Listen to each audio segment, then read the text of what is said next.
2019 ప్రభుత్వాలు మారిన తర్వాత ఒక ఫార్చ్యూన్ 500 కంపెనీ యజమాన్యం పైన వైకాపా ఎంపీలు ఏకంగా పార్లమెంట్ సాక్షిగా ఆరోపణలు చేశారు. It is a fact. దానివల్ల ఏమైందంటే ఆ కంపెనీ ఇబ్బంది పడింది, ఆ కంపెనీ వైజాగ్ వదిలి పారిపోయింది. That is also fact. It is a fact. I'm just stating fact. ఎందుకంటే మళ్ళీ ఆ కంపెనీ ఇబ్బంది పడకూడదని ఆ కంపెనీ పేరు ప్రస్తావించట్లేదు. మీరు చూస్తే చాలా కంపెనీలు వదిలి వెళ్ళిపోతాం అనేది జరిగింది అధ్యక్ష.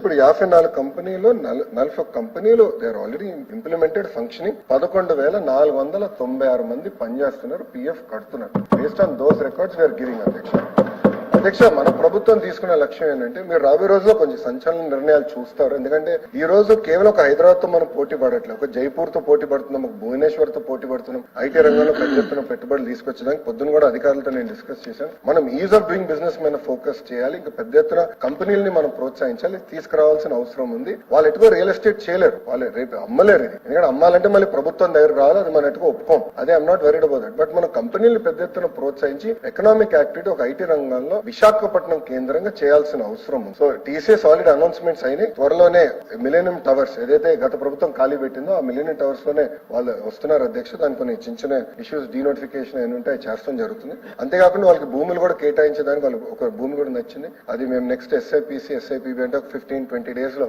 అది కూడా ఒక నిర్ణయం తీసుకుని కేబినెట్ పెట్టి వాళ్ళు భూములు కూడా కేటాయించబోతున్నాం.